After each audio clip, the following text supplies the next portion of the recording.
Je sais que vous aimez les histoires de bijoux. Alors aujourd'hui, je vous propose, juste après avoir écouté ce podcast, d'aller sur un autre podcast, La Voix des bijoux. C'est le tout nouveau podcast de l'École des Arts Joailliers avec le soutien de Van Cleef et Arpels. Il se présente en saison de 4 histoires, en version française comme en anglais. Et rien que, dans la première saison, on y évoque le collier de Jeanne du Barry comme les grilles de mariage de Rihanna. Je suis sûre que vous pensez comme moi. Des podcasts de bijoux, il n'y en aura jamais assez. Alors, pour écouter La Voix des bijoux, c'est sur le site de l'École des Arts Joailliers et sur toutes les plateformes d'écoute. Vous le reconnaîtrez facilement sur votre application préférée, car la vignette, c'est la broche Ruby Lips de Salvador Dali reproduite par Henry Caxton.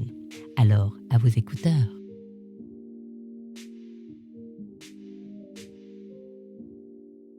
Parce que chaque semaine qui commence est un nouveau départ, j'avais envie de vous lire une histoire. Alors je vous propose le bijou comme un bisou du dimanche soir. Aujourd'hui, j'ai le plaisir d'être avec Thierry Vendôme. Alors évidemment, il y a une infinité de choses dont je voudrais qu'on discute avec Thierry. Alors on a décidé de ne parler que d'une chose, les épées. Les épées d'académiciens qui ont été réalisées par Thierry Vendôme. Bonjour Thierry. Bonjour Anne. Dis-moi Thierry, réaliser une épée d'académicien. Pour un joaillier, c'est quand même le Graal, non ? Oui, parce qu'en fait, c'est une pièce hyper technique, compliquée. Il ne faut pas se louper parce qu'en fait, c'est pour une personne assez exceptionnelle, pour un monde exceptionnel, parce que c'est le monde de l'Académie française. C'est l'image du joaillier qui est mise en jeu quand même, pour vraiment la pièce d'exception dans notre profession, oui. Justement, tu viens de l'aborder.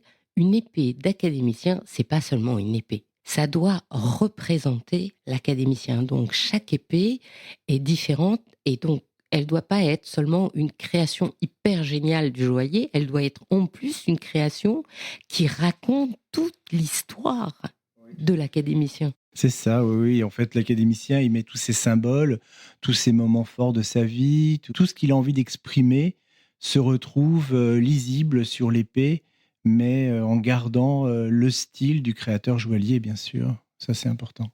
Alors, ta première épée, c'était quand ? Ah, ma première épée date de 1996. C'était totalement inattendu pour moi, car j'avais glissé un de mes dessins dans les dizaines de dessins que mon père avait présentés à l'académicien.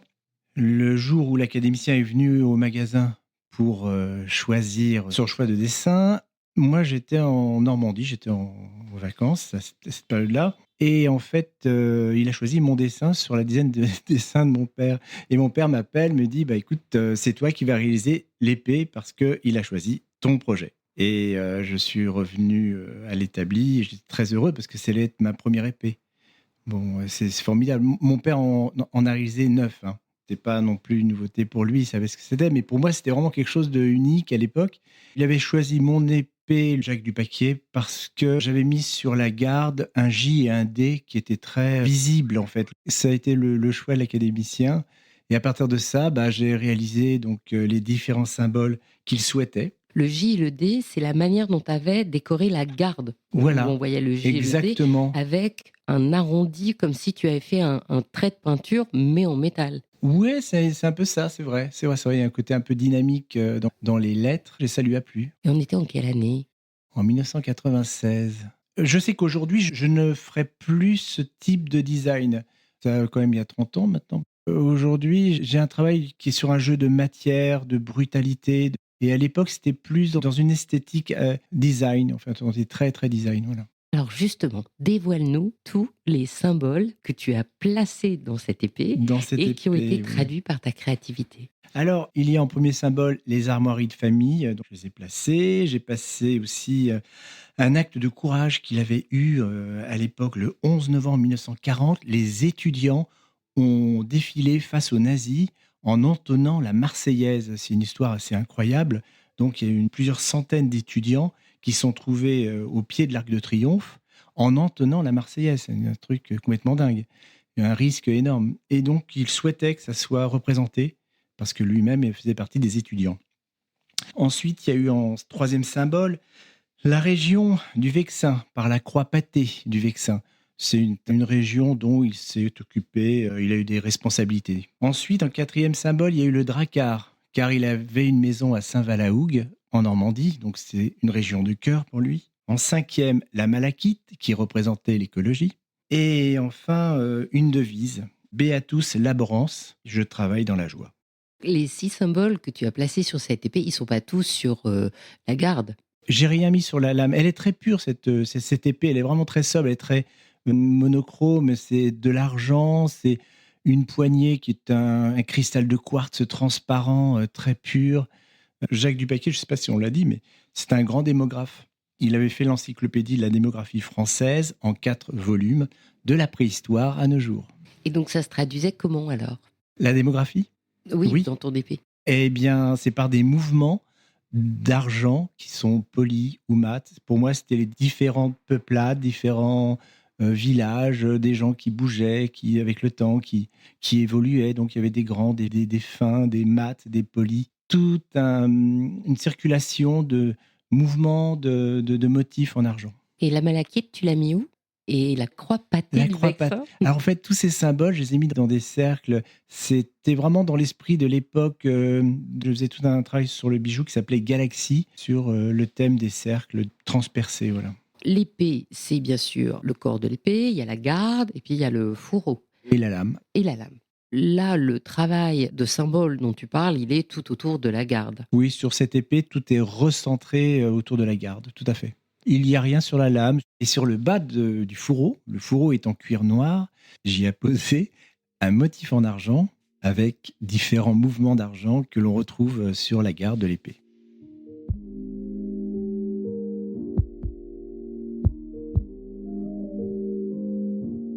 Alors, on va aborder la deuxième. C'était pour quel académicien? Alors, c'est pour Pascal Horry, qui est un historien français.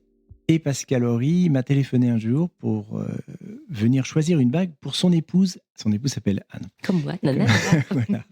Et donc, il est venu au magasin un jour, donc on avait pris rendez-vous, et je commence à sortir quelques modèles. Et ce qui m'étonne vraiment, c'est qu'il me demande, mais quel est le nom de tel modèle? Pourquoi ce nom? Et la signification? Pourquoi la signification? Et donc, je lui dis, mais c'est incroyable, personne n'avait fait ça jusqu'à maintenant, quoi. Tu demandes le nom d'un modèle, mais après, tu ne demandes pas la signification. Sauf que Pascal Horry voulait savoir la signification du nom. Comme cette bague Swirl qu'il a pris dans les mains et qu'il a dit, mais Swirl, Swirl. Puis il a fait un mouvement de la main en spirale, comme ça, qui partait vers l'air. Et je trouvais ça très, très, très drôle. Enfin, c'était très sympathique. Et donc, on a convenu d'une bague. C'était une bague branche que je lui ai réalisée. Il rentre chez lui et il apprend le jour même qu'il est pris à l'Académie française. Enfin, il est nommé au premier tour. Un truc incroyable. Et donc, en rentrant chez lui, il a un message sur son répondeur. Une amie lui dit, j'ai appris que tu es nommé à l'Académie française. J'ai la personne pour toi pour faire l'épée. C'est Thierry Vendôme. Et il sortait de chez moi. Et donc, le lendemain, son épouse vient me voir et m'apprend la bonne nouvelle. Elle me dit, mais est-ce que vous faites vous-même des épées ou... Alors là, mes cheveux se sont dressés. J'étais tout excité, tout énervé. C'était formidable. J'allais faire une épée. Ça faisait 20 ans que je n'avais pas fait d'épée. C'est un truc incroyable. J'ai travaillé, j'ai dessiné. Le soir, je rentrais à la maison, je dessinais sans avoir les symboles. Puis un jour, il est venu, il m'a donné la liste de ces symboles. Et je me suis remis à dessiner tous les soirs. Je prenais des calques, je dessinais, je mettais un papier, je mets un calque par-dessus, j'améliorais, j'améliorais.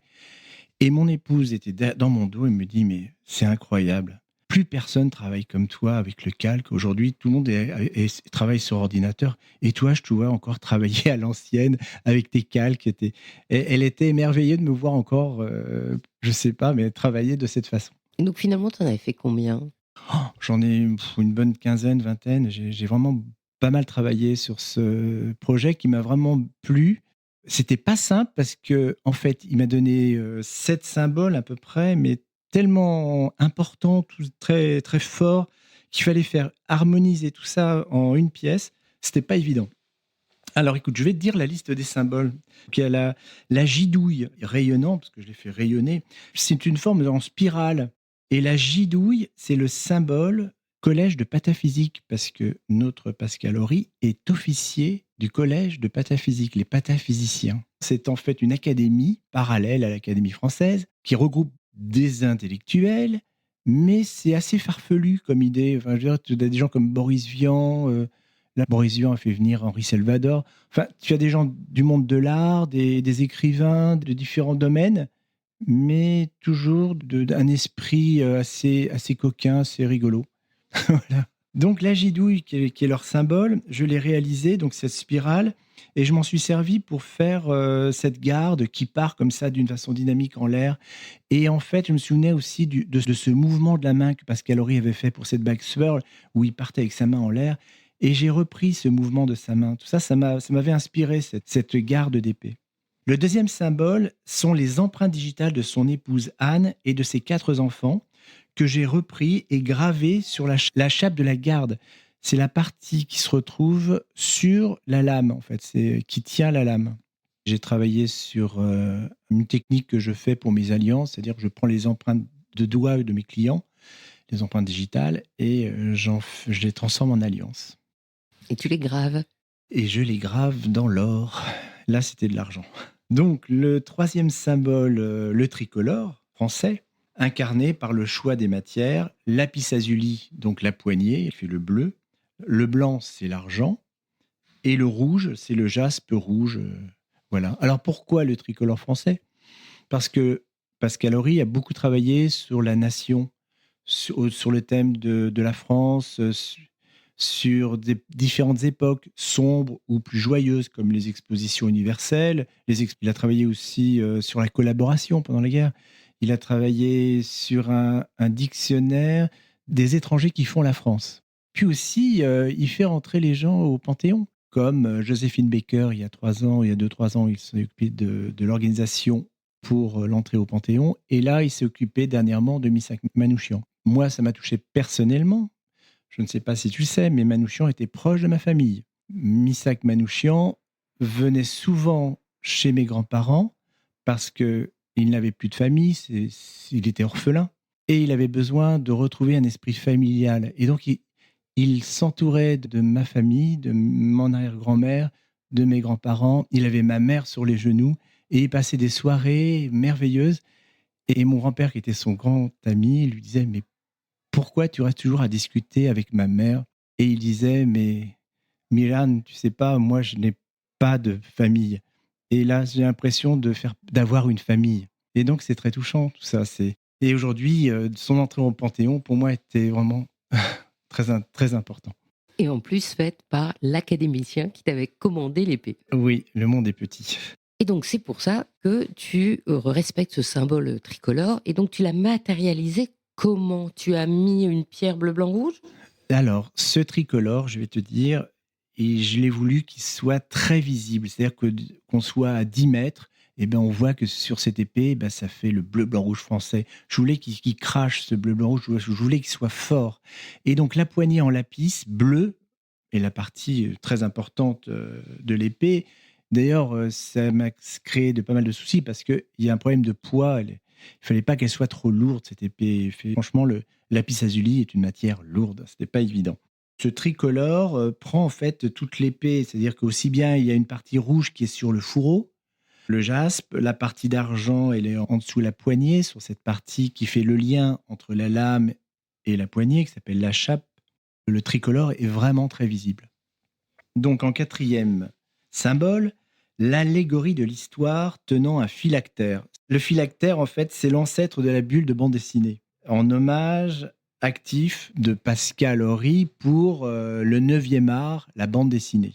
Le dessin, on le tient de Catherine Meurice, qui est aussi académicienne et qui est une dessinatrice de l'équipe de Charlie Hebdo. Et donc, c'est elle qui a dessiné cette allégorie, qui n'était pas évident du tout pour moi de le mettre dans mon style de mon épée. Mais bon, je pense y être arrivé par une découpe dans l'argent. Et ça fait une dentelle où on voit le rouge du jaspe apparaître en dessous. En 5e symbole, sur la lame de l'épée, dans l'acier est gravée cette phrase « Nulla dies sine linea », qui veut dire « pas un jour sans une ligne ». Et donc, c'est en hommage à son père. Voilà. Le 6e symbole est le style art déco que j'ai représenté par le galucha sur le fourreau de l'épée. Il est de quelle couleur ton galucha ? Bien noir, il est très sombre, voilà. Et je voudrais rajouter que j'ai été vraiment aidé par quelques artisans C'est la personne qui a fait le fourreau, Dominique Imbert, qui a été vraiment d'une aide formidable. Pour un travail incroyable, placer ce Galusha qui n'est pas évident à travailler. Et donc, il a fait un très, très, très beau travail. Ensuite, j'ai eu l'aide aussi d'une personne qui compte beaucoup pour moi, c'est André Arcos, qui est le joaillier avec qui j'ai travaillé chez mon père, puisque c'était le chef d'atelier et il a été mon maître d'apprentissage. Donc, tout au long de la réalisation de cette épée pour Pascal Horry, je faisais appel à lui, et il me conseillait, tu devrais faire ci, tu devrais ça, n'oubliez pas ça et tout. J'avais vraiment beaucoup de chance de l'avoir, voilà. Alors, comment tu l'as fait connaître? Mais il y a une histoire incroyable, c'est qu'un jour, Marie Vallanet, présidente de l'école des arts joailliers, rentre au magasin et je lui dis, Marie, j'ai une très bonne nouvelle à t'annoncer, j'ai la réalisation d'une épée à faire, celle de Pascal Horry. Et je lui montre les quelques dessins. Et là, elle prend son téléphone et d'un ton sérieux, elle dit, bon, demain, réunion, on doit réfléchir pour la réalisation d'un film sur une épée d'académicien, celle que Thierry Vendôme va réaliser pour Pascal Horry. Et elle m'a financé comme ça un film par l'équipe de Beaux-Arts Magazine qui est venue donc au magasin pendant plusieurs jours à me demander de faire 5-6 fois les mêmes gestes avec différents objectifs. Ça a été assez technique et le résultat est visible aujourd'hui sur YouTube. Oh, trop fort! Voilà. Donc en fait, cette épée que tu as bichonnée, inventée, créée et qui un jour est partie comme ça, eh ben, tu peux continuer à la voir en Oui, film. oui. Et puis, je suppose que tu la vois aussi à la télé. Alors, je surveille mon Pascal Horry par Instagram, en fait. Je regarde sur le site de l'Institut de France où on voit toutes les cérémonies. Je vois Pascal avec l'épée, qui le tient vraiment avec beaucoup de fierté. Et j'ai beaucoup de plaisir à le voir tenir cette épée, bien sûr, Malgré son poids. malgré son poids. Parce que finalement, elle fait 1,8 kg, tu m'as dit, non? 1,6 kg. Il a un 1,6 kg. peu grossi. Oui, oui, j'ai essayé de baisser son poids au maximum, mais je n'ai pas pu faire plus. Et là, elle fait 1,6 kg, ce qui est lourd. En tout cas, c'est une belle aventure.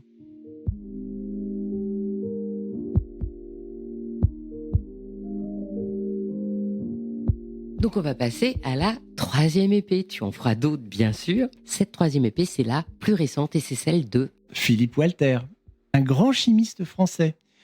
Et c'est un scientifique, c'est un homme incroyable qui passe de l'archéologie à... Il va décortiquer la Joconde, aussi bien de Marthe Rothko, le peintre contemporain. Il agit sur différents secteurs du monde de notre époque. Voilà, il a un métier de scientifique, d'archéologue, de chimiste. Et donc, avec ça, c'était très intéressant de travailler sur une épée, bien sûr. Comme c'est le scientifique de l'art, Voilà. c'était vraiment la croisée des chemins, là. Oui. Alors comment est-il arrivé chez toi? Alors, c'est Sophie Lefebvre que je pense est venue déjà derrière ton micro pour une émission sur Jean Vendôme. Donc, Sophie, qui est une très bonne amie, est venue avec Philippe Walter et ont collaboré ensemble au centre de recherche des musées nationaux. Sophie Lefebvre était chargée de la communication. Ils sont venus un jour accompagnés d'une épée, qui est en fait une rapière du XVIe siècle auquel tenait Philippe Walter. Et il fallait, à partir de cette épée, je puisse créer quelque chose de contemporain dessus, tout en gardant le côté XVIe siècle de l'épée. Donc il y avait une conversation entre deux mondes, le monde contemporain, le monde du XVIe siècle. Donc c'est vraiment une conversation, comme tu dis, qui est vraiment logique avec l'académicien et son métier. Mais pour toi, c'était un nouveau défi, encore Ah une oui, fois. oui, oui, complètement, oui, oui. Mais quelque part, je pensais à la philosophie de mon travail en voyant cette épée du XVIe siècle, parce que je travaille beaucoup les aciers rouillés qui ont une histoire, qui ont un vécu, que je vais lier à mon esprit contemporain, précieux, joaillerie. Aussi bien, ça a été les monnaies chinoises, les vieilles faïences que j'ai récupérées. Donc, j'aime bien lier déjà une histoire vécue à quelque chose de contemporain. Donc, quelque part, je le voyais comme un ami, cette épée du XVIe siècle. Il y avait une esthétique forte qui était présente, avec des courbes en acier. C'était très beau, très puissant. Et ça m'a vraiment plu de démarrer cette aventure avec Philippe Walter. Si je me souviens bien, cette rapière, puisque c'est le nom de l'épée du XVIe siècle, elle a une lame extrêmement fine et d'un seul coup, il y a toute une espèce de mouvement de Une envolée, rotation des volutes qui sont autour de la garde. complètement. Et Oui, donc, oui. du coup, ça a déjà toute une esthétique Très forte. très forte et Mmh. très intéressante, très Oui, légère, qui pourrait être à la fois aérienne. Alors, c'est toujours des cercles, mais c'est pas du tout le style de ta première épée, même s'il y a aussi des oui, volutes. oui, oui, Ça pourrait être un croisement avec ce qu'on pourrait appeler presque l'art nouveau, oui. mais c'est pas exactement ça. Donc, combien tu as fait de dessins, les dis-nous tout? Ah oui, oui, bah, j'en ai fait une bonne dizaine aussi, c'est pareil, oui, oui, effectivement. Je m'en suis servi d'un plus quelque part de cette forme, biscornue, pas sourcil, je sais pas. Non, non, mais c'était quand même une très belle esthétique. Donc lui, il avait combien de symboles? Alors lui, il en a 7 symboles. Donc, il y a l'ivoire de mammouth qui est présent sur la forme d'un prisme qui viennent se fondre dans les orgues, hein, dorés, donc c'est le lien avec la préhistoire, hein. C'est lui qui m'a apporté ce morceau de défense de mammouth sur lequel j'ai fait des découpes. Un autre symbole, il y a la sculpture des cristaux de quartz taillés par le lapidaire René Ruche, mon lapidaire, avec qui je travaille depuis une trentaine d'années, est une évocation donc des cristaux de l'orionite. Ce cristal, la l'orionite, c'est un cristal qui se limite à 1 millimètre de grandeur. Ça se voit avec des loupes, avec des binoculaires, tu vois pas ça à l'œil nu. C'est des cristaux que l'on retrouve dans la peinture ancienne, tu vois? Et avec ces cristaux, pour la représenter, j'ai fait des recherches. J'ai fait tailler des cristaux de quartz dans la forme de ces cristaux de l'orionite, mais dans des dimensions beaucoup plus imposantes. Et comme c'est fragile, je les ai mis à l'intérieur de la garde et elles sont protégées par les mouvements du XVIe siècle, ces fameux mouvements en acier qui servent de pare-choc quelque part et ça marche très bien ensemble.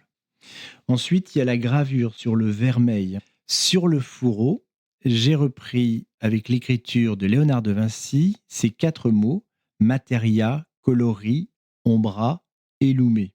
Donc matériaux, couleurs, ombre et lumière. Je les ai repris sur le vermeil qui recouvre le fourreau et c'est gravé avec l'écriture de Léonard de Vinci. Ça, c'est l'académicien souhaitait que cela soit réalisé.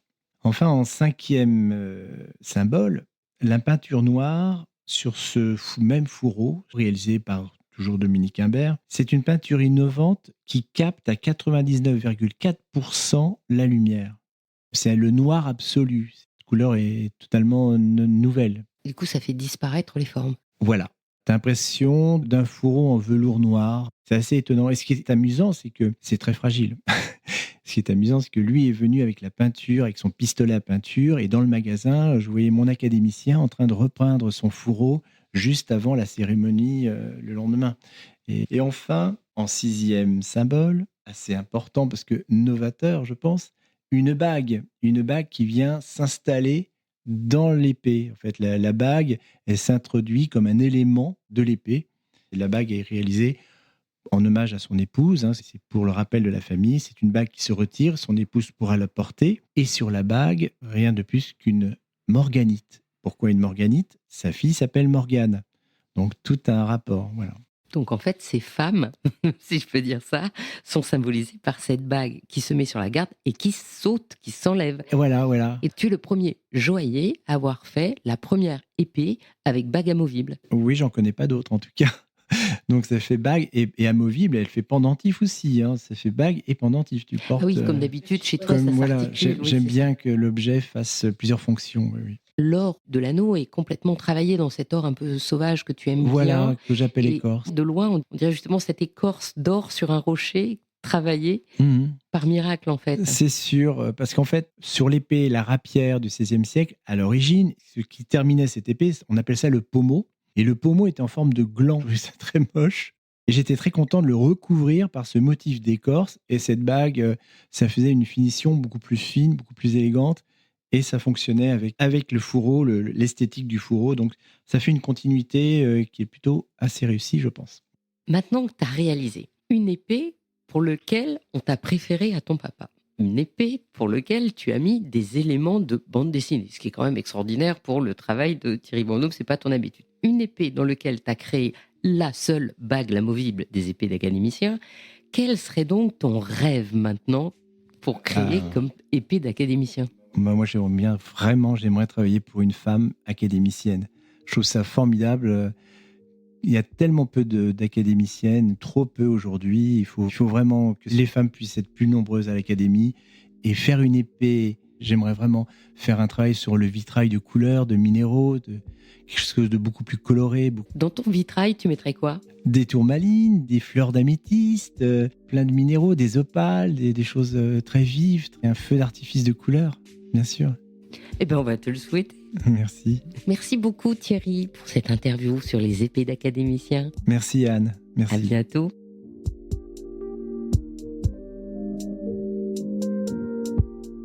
Ici se termine cette histoire de bijoux. Je suis Anne Desmarais de Jotan et je donne une voix aux bijoux chaque dimanche. Et si vous aussi vous avez envie de faire parler vos bijoux et votre maison, je serai ravie de vous accompagner pour réaliser votre podcast de marque ou vous accueillir en partenaire dans mes podcasts natifs. Nos prochains rendez-vous seront sur le podcast thématique Il était une fois le bijou, en alternance avec le podcast Brillante et ce podcast Le bijou comme un bisou. Faites-moi plaisir, soutenez-moi en mettant des avis, des étoiles sur Spotify ou Apple Podcast, en vous abonnant et en partageant cet épisode sur vos réseaux sociaux. Je vous souhaite une jolie semaine et plein de bisous comme un bijou.